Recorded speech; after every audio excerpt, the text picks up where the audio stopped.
Thank you very much for the invitation.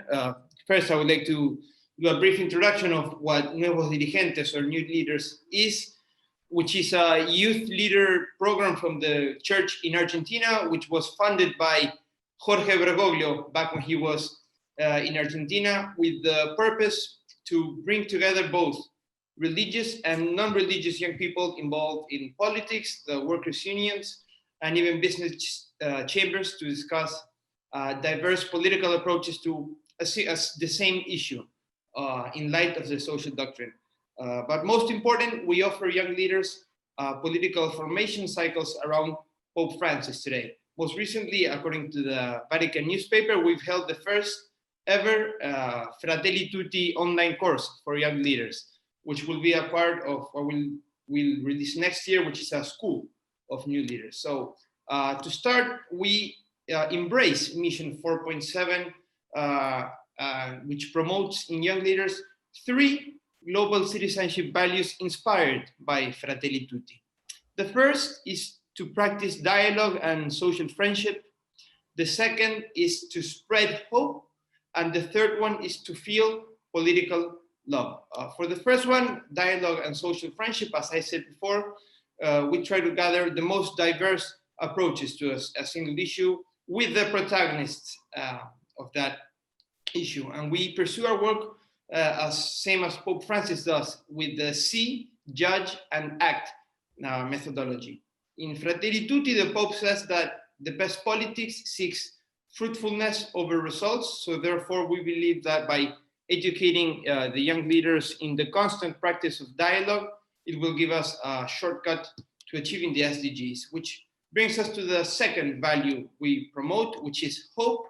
And by doing this, our main objective is not only to just network the youth involved in politics, but to spread the message of hope among them in the manner of politics.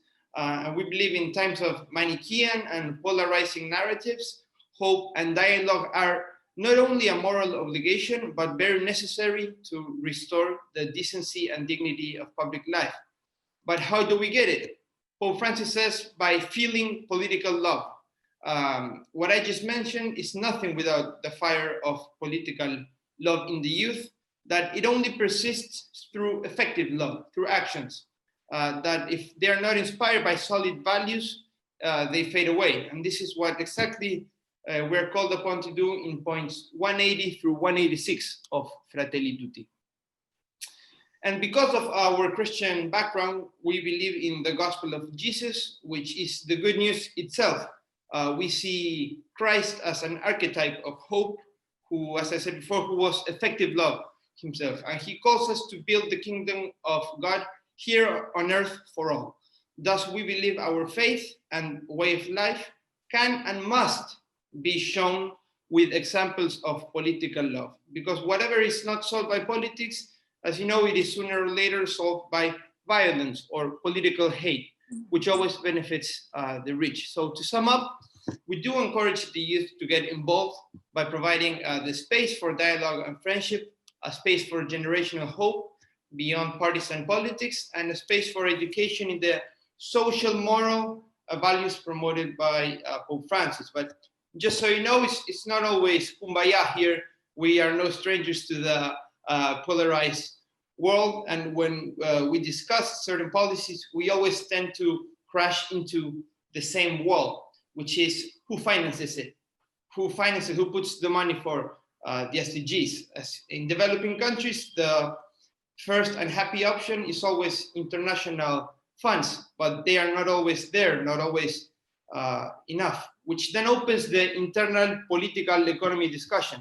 And this is where we see people's true faces and their views on social justice, and most utterly their anthropological conception, which brought us to the last and final conclusion, which is in terms of education and formation, we have to evangelize our pockets and de-dollarize our souls, just as Jesus warns us in the parable of Lazarus and the rich man. We sometimes joke around that economic schools in college should imitate the medical schools, in the sense that economists should be required to have successful fieldwork for a year, say in an SDG initiative in order to graduate. And they should also be sued in case of professional malfunction. So in other words, we need, I think, a new economic model that fosters a better life for the excluded first.